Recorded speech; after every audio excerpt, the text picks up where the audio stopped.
Hello, welcome to another episode of 10-Minute Grammar. I'm Donna Reish, aka Language Arts Lady, bringing you episode number 28, which is the next level teaching of articles and noun markers. So let's back up a little bit to the first 12 or so episodes of this broadcast, in which I introduced all the parts of speech in a certain order, gave an introduction to each one and some teaching tips for each one. Now, about 6 months later, what we are doing is going back through those parts of speech, and instead of just doing like a rudimentary kind of overview of each one with some teaching tips, I want to delve into applying it more to writing and next level grammar of each of the parts of speech. So 10 parts of speech, you can grab your free poster so you'll have it in front of you. That is at Teachers Pay Teacher store, as well as Language Arts Lady store, as well as Create Your Homeschool store. So you can grab that at any one of my stores, and that is completely free, and you can follow along with all 10 of the steps on that single poster. Hang that in your schoolroom, make copies for students, put it in their binders, and so forth. All right, now I started with articles / noun markers because I wanted to, first of all, start with something easy, something that doesn't have very much memory work involved in it, and also something that is used to build sentences. So we are looking at going in the order of parts of speech that will actually start the students writing sentences within a few parts of speech learning. So we learned it with a rhyme, and these can be called articles or noun markers. Your program might call them articles. Another program might call them noun markers. I use those two terms interchangeably, and I focus a lot on the name of them as being noun markers because I like to bring to the students a name of a part of speech that has something to do with what it does whenever possible. And noun markers fits that bill perfectly. Noun markers mark a noun. That is, they tell you that a noun is coming. So the rhyme that you could have learned in the first 12 episodes or from the entire parts of speech poster pack, I think it's 80 posters, very inexpensive. You can grab that at one of my stores as well. But it is like this: and, a, the, three little words tell you that a noun is about to be heard. All right, simple rhyme. And I changed the order. Don't say a and the, because students think that and is one. They think it's and, a, and the. And is not a noun marker. It is not an article. And then they will get confused. So we go and, a, the. Three little words tell you that a noun is about to be heard. And we don't use the coordinate conjunction and in the listing of the three because that gets very confusing.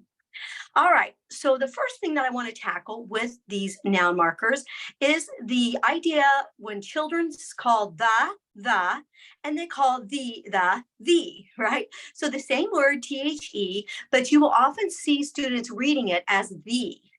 And then we say, no, that word is the. No, that word is the. But I think we need to really be careful about being too quick to tell students that no, THE is not the, it is the. Because in general English and speaking, we more often than not say the when the next word begins with a consonant sound: the dog, the lamp, the wall, the truck. But we say the when it begins with a vowel sound. So the elephant, the arm wire, the automobile. And we don't think anything of it. And a lot of times we won't even catch ourselves doing it. We just say, did he take the auto or the van, right? We might just say that. Did he take the auto or the van? And we don't even think anything of it. So there is actually a precedent for saying the word the in place of the word the. So we can correct them gently, or we can say, usually we just say the when it goes like the elephant or the octopus or the orangutan, right? But there is a reason for that actually in the English language. All right, the next thing I want to tackle is the confusion between an and a. When I was in school, I remember learning that we use a when the next word begins with a consonant. And we use an when the next word begins with a vowel. But that is not true, right? We do not base it on what the next word begins with, the beginning letter. We base it on the beginning sound. So we really say an honor to be here. And we really say a horse. And we really say an elephant. But we really say a euchre game.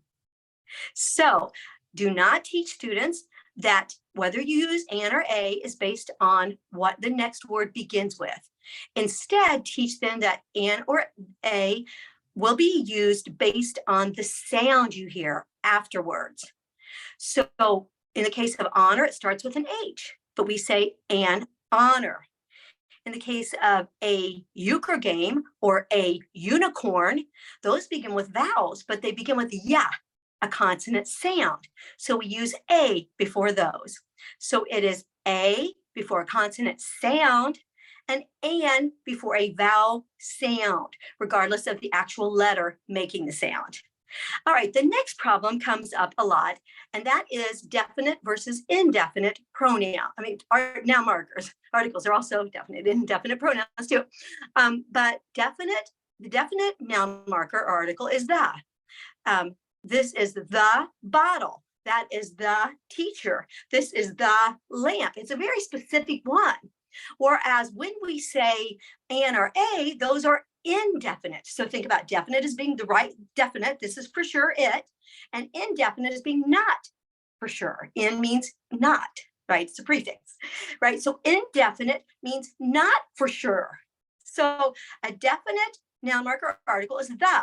So we wouldn't say, I went to a doctor today if we have a specific doctor. If we went to the doctor, a specific doctor that we go to, we would say, I went to the doctor, right? And the same thing is true with indefinite. We wouldn't say, I'm going to have a great summer. We wouldn't say I'm going to have the great summer because it's not definite. It's just the whole summer that's about to happen, right? So indefinite and a is for like those open-ended, like, right? And then the definite ones are definite. They're not open-ended. The exact one is what I'm speaking about right now.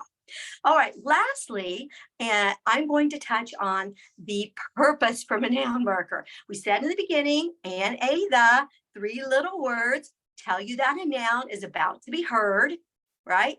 Well, let's go ahead and utilize that, right? Remember, phonics is for reading and spelling, and grammar is for speaking and writing. So we want every part of speech, every grammar lesson that we have, we want it to end in an application in speaking or writing or both. So in the case of a noun marker marking a noun, we start out very young with our students, teaching them that an, a, the tells us that a noun is coming. And at this level, usually it's coming right away, right? We don't want to throw them off by saying the large, brown, cantankerous horse, right? We just want to say the horse, right? So we teach them that a noun marker marks a noun. It tells us that a noun is coming. Now, people think that nouns are super easy. I'm going to talk about that a lot more next week, but nouns are not an easy part of speech. That is one of the assignments that my students who normally get 90 to 100% on all grammar will get 70 to 80% on their noun assignments, because nouns can be a subject. Nouns can be a noun, or a noun can act like a verb. In that case, it's no longer a noun, it's a verb. So we could say the runner ran the race, or we could say he is running, and then it's a verb, right? Or we could say I have a run in my pantyhose, I'm going to run, right? And then it's a verb. So it's not all cut and dry.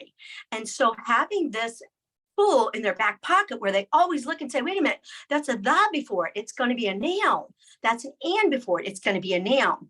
And then we move into middle school where we might put a noun marker, and then an adjective, and then the noun. So in that case, it tells us that a noun is about to be heard, not necessarily right away, but down the road. So in that case, I'll have my junior high students find all of the nouns and then tell me the two ways that they knew that a noun was coming. And that would be a noun marker and an adjective. And so not only do they have to find nouns, but they have to find out how they know that that is a noun. And then I take that a step further in high school, where I will say something like the crystal blue lake, let me think one, a beautiful, over the top, glistening waterfall. So we have a noun marker, beautiful adjective, over the top prepositional phrase, glistening adjective, waterfall. And guess what? They have to tell me everything that told them that a noun was coming. And if that waterfall happened to be the subject of the sentence, they also have to tell me that. And this all comes from the three little words tell you that a noun is about to be heard. Thank you so much for joining me for another episode of 10-Minute Grammar. Please subscribe at your favorite podcast provider or at YouTube, and follow me on Instagram, or sign up for my emails so that you don't miss a written or spoken episode of Grammar and Writing Help from Language Arts Lady. Thanks again.